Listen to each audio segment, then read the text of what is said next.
आप देख रहे हैं 24 आमने सामने न्यूज चैनल। सबसे पहले सबसे तेज। नर्मदापुरम जिले की तहसील सिवनी मालवा में यातायात व्यवस्था सुधारने और अतिक्रमण हटाने के लिए रविवार को बैठक हुई। इसकी अध्यक्षता एसडीएम विजय राय ने की। बैठक में प्रमुख पुलिस प्रशासन, व्यापारी, जनप्रतिनिधि एवं पत्रकार और नगर पालिका के अधिकारी मौजूद रहे। बिगड़ती ट्रैफिक व्यवस्था, अतिक्रमण खत्म करने पर हुई चर्चा। बैठक में शहर की बिगड़ती ट्रैफिक व्यवस्था, मुख्य बाजार क्षेत्र को अतिक्रमण मुक्त करने और सुरक्षा बढ़ाने पर विस्तार से चर्चा हुई। एसडीएम विजय राय ने बताया कि सभी उपस्थित लोगों से सुझाव लिए गए हैं। इन सुझावों के आधार पर अगले 2 दिनों में प्रतिबंधात्मक आदेश जारी किए जाएंगे, जिनका कड़ाई से पालन सुनिश्चित किया जाएगा। मुख्य बाजार क्षेत्र को नो एंट्री जोन के रूप में व्यवस्थित किया जाएगा। एसडीएम ने ये भी बताया कि मुख्य बाजार क्षेत्र को नो एंट्री जोन के रूप में व्यवस्थित किया जाएगा। सुरक्षा के लिए अतिरिक्त सीसीटीवी कैमरे लगाए जाएंगे और अतिक्रमण हटाने की प्रक्रिया चरणबद्ध तरीके से लागू होगी। विजय राय के अनुसार, आदेश जारी होने के बाद अतिक्रमणकर्ताओं के लिए एक सीमा तय की जाएगी। उन्हें अपने कब्जे को निर्धारित सीमा में लाने के लिए 3 दिन का समय मिलेगा। समय सीमा खत्म होने पर सख्त कार्रवाई की जाएगी। नपाध्यक्ष ने सहयोग का दिया आश्वासन। नगर पालिका अध्यक्ष रितेश जैन ने कहा कि नगर पालिका शहर को सुधारने और यातायात व्यवस्था को सुचारू करने में प्रशासन के साथ पूरा सहयोग करेगी।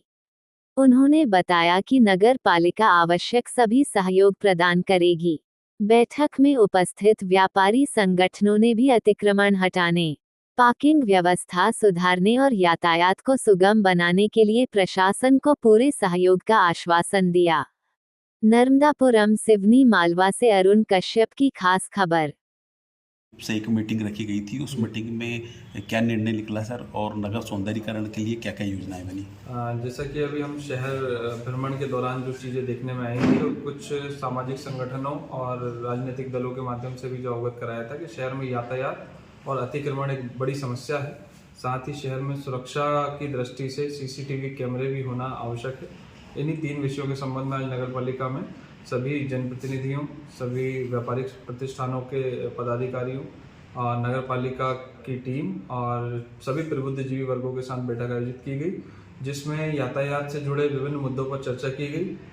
नंदरवाड़ा तिराहे से लेकर के हरदा बाईपास तक किस प्रकार उस क्षेत्र को प्रतिबंधित क्षेत्र घोषित किया जाए, उसको नो एंट्री जोन बनाया जाए, किन किन वाहनों को प्रतिबंधित किया जाए, उसके वैकल्पिक मार्ग क्या होंगे, रोडों पर ठेले लगने या रोडों पर अस्थायी अतिक्रमण की क्या व्यवस्था की जाए, इन सभी मुद्दों पर चर्चा हुई। इस संबंध में एक विस्तृत आदेश हमारे न्यायालय से पारित किया जाएगा आगामी 2-3 दिवस में, और फिर उसका कड़ाई से पालन कराया जाएगा। साथ ही जो सुरक्षा व्यवस्था के संबंध में सीसीटीवी कैमरों की बात थी, तो इस विषय में भी नगर पालिका प्रशासन और पुलिस और जो कुछ व्यापारिक बंधु हैं उनके साथ चर्चा हुई, जिन्होंने अपनी अपनी सहमति जताई, और सभी के सहयोग से सीसीटीवी कैमरे भी जल्द शहर में लगाए जाएंगे। सर, ये नगर में जिस प्रकार से अतिक्रमणकारियों ने अतिक्रमण कर रखा है, उनके लिए सर आपका क्या संदेश है? सर, सभी को आज की बैठक के माध्यम से भी, और जब मैंने यहाँ ज्वाइन किया था लगभग 1 माह पूर्व, मैंने स्पष्ट निर्देशित और सभी को ये चेतावनी स्वरूप सभी को कहा था कि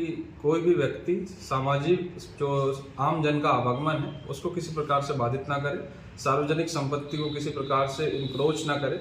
यदि वो इस प्रकार का कोई कृत्य करता है तो उस पर कड़ी कार्रवाई प्रशासन के द्वारा की जाएगी। Thank you sir. हमारे एडीएम साहब द्वारा आते के साथ ही निरंतर ये पहल की जा रही थी। आज इसी पहल पर हमने एक समस्त व्यापारी संगठन, गणमान्य नागरिकों, पत्रकार बंधुओं, सामाजिक संगठनों की एक बैठक रखी थी, जिसमें जो नगर की मुख्य समस्या है अतिक्रमण, सीसीटीवी कैमरे और यातायात, इस पर विस्तृत चर्चा कर सबके विचार जाने।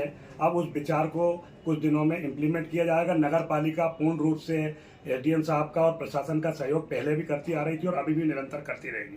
साथ ही मैं नगर के व्यापारी बंधुओं से और सबसे भी निवेदन करूंगा, क्योंकि हम सब इस समस्याओं से ग्रस्त हैं, तो हम सब सहयोग कर जो एडीएम साहब की भावना है उसको इम्प्लीमेंट कराएं, मतलब उसको सफल बनाएं।